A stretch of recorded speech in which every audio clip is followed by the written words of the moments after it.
दिला। लोक त्यांना प्रेमानं भाऊनाथ बाबा म्हणू लागले। भाऊनाथांनी मग गावकऱ्यांसाठी अनेक कामं केली, पाण्यासाठी विहिरी, तळं खणलं। त्यांच्या कार्याचं स्मरण आजही इथल्या भजनांमधून केलं जातं।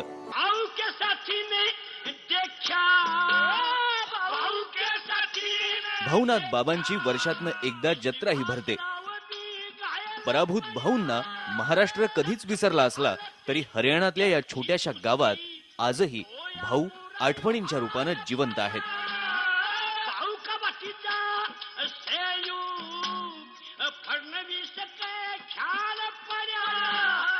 1857च्या त्या स्वातंत्र्य युद्धामध्ये सुद्धा नानासाहेब पेशवे, तात्या टोपे हे मारले गेले नसून जिवंत आहेत आणि इकडे तिकडे असतायत। अशा प्रकारच्या अनेक दंतकथा निर्माण झाल्या। पुष्कळ लोकांच्या बद्दल हेच नानासाहेब आहेत किंवा अशा प्रकार सुभाषचंद्र बोसांच्या बद्दल तेच झालं अलीकडच्या काळात। त्यामुळे हे आपण समजू शकतो की अशा गोष्टी समाजमानामध्ये ते शौलमारी आश्रमाचे बाबा म्हणजे सुभाषबाबू अशी आख्यायिका कितीतरी दिवस लोकांची होती, अजूनही काही लोकांना वाटतं। तर सांगायचा मुद्दा काय की या गोष्टी समाजमानसामध्ये घडत असतात।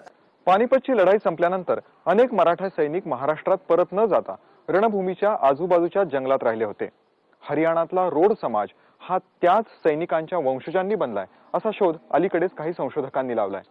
कर्नाल जिल्ह्यातल्या बेणीखुर्द गावात या रोड मराठा समाजातले अनेक लोक राहतात। अशाच एका घरात जाऊयात आणि पाहूयात की खरंच त्यांच्यात आणि आपल्यात सारखेपणा आहे का।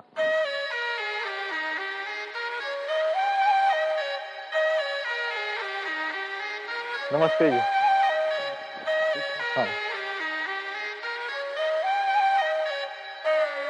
बलवान सिंग फौजी रोड नावाच्या जातीत जन्माला आले। जातीचा जोरदार पगडा असलेल्या हरियाणामध्ये त्यांचं सामाजिक जीवन तसं दुर्लक्षितच होतं, कारण हरियाणाच्या जाती व्यवस्थेत रोड कुठेच नव्हते। किंबहुना त्यांच्या इतिहासाविषयीची नेमकी माहिती उपलब्ध नव्हती। पण अलीकडेच काही संशोधकांनी त्यांच्या मुळांचा शोध लावलाय। हरियाणातले रोड हे पानिपतात गेलेल्या मराठी सैनिकांचे वंशज असल्याचा दावा संशोधकांनी केलाय। काही मराठी ज्यांना शक्य झालं ते पळून आले, काहींना मारलं, नंतर सुद्धा ते कत्तल चालूच होती अब्दालीची। आणि काही जे जगले वाचले त्यांना कदाचित हे आले असेल एकूणच, म्हणजे कुठल्या भूमिकेतून माहीत नाही, पण ते राहिले असतील। राहिल्यानंतर तिथल्या लोकांची ते काय म्हणत त्याला एकरूप झाले समाजाशी।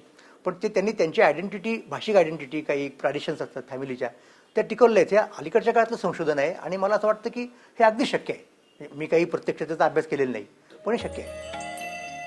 या साक्षात्कारामुळे बलवान सिंगांमधला हरवलेला आत्मसन्मान अचानक जागा झाला।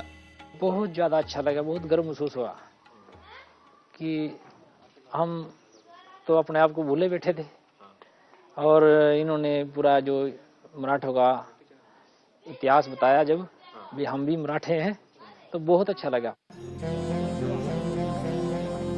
अनेक दशकं हरियाणामध्ये लपून छपून राहिल्यामुळे आणि भौगोलिक कारणांमुळे रोडांचं राहणीमान, खानपान, भाषा आणि अनेक चालीरीती या हरियाणातल्या इतर लोकांसारख्याच आहेत।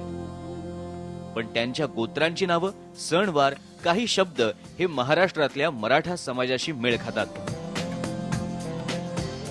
एवढ्या गोष्टींवरून हे मराठे असल्याचं सिद्ध होत नसलं तरी या विषयावर संशोधन अजूनही सुरू आहे। दिल की बात है ये भाई। हाँ, अब जातियों का तो कोई इतना वो रहा नहीं, सारे उसमें सब मतलब बराबरी हो गए। तो मतलब ये तो अंदर की बात है बस। रोड मराठ्यांची संख्या काही लाखांच्या घरात असल्याचा दावा या समाजातले नेते करतात। त्यांची लोकसंख्या कर्नाल जिल्ह्यात सगळ्यात जास्त आहे। इथे ठिकठिकाणी अशा पद्धतीने रोड मराठ्यांच्या पंचायती भरतात। मराठ्यांच्या इतिहासाविषयी, शौर्याविषयी, चालीरीतींविषयी समाजातल्या लोकांना माहिती दिली जाते।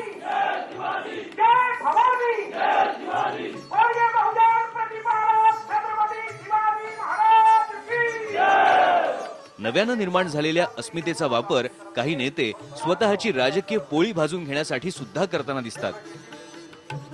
जो हमारे गोत्र हैं वह सारे के सारे मराठों से मिलना, रीति रिवाज हैं, हमारे तीज त्योहार हैं, हमारी शक्लें, हमारा स्वभाव किसी और जाति का ऐसा नहीं मिलेगा जैसा यहाँ हमारी जाति का स्वभाव है।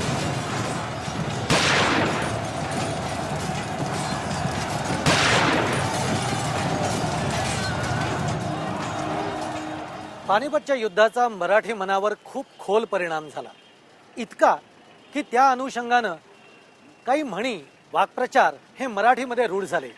अगदी उदाहरणादाखल सांगायचं झालं तर विश्वास पानिपतात संपला, एखाद्याचं पानिपत होणं किंवा 1760 भानगडी. भाषा ही जर का खऱ्या अर्थानं एखाद्या संस्कृतीचं प्रतिनिधित्व करत असते असं मानल्यास या युद्धाचा किती परिणाम झाला याची प्रचिती आपल्याला येते.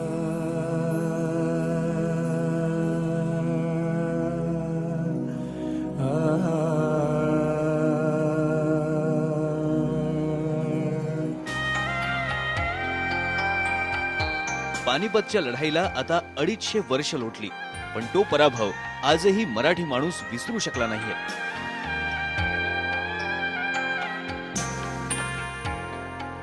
एका दिवसात महाराष्ट्रातली निम्मी तरुण पिढी कत्तल झाल्याची सल आजही जाणवते.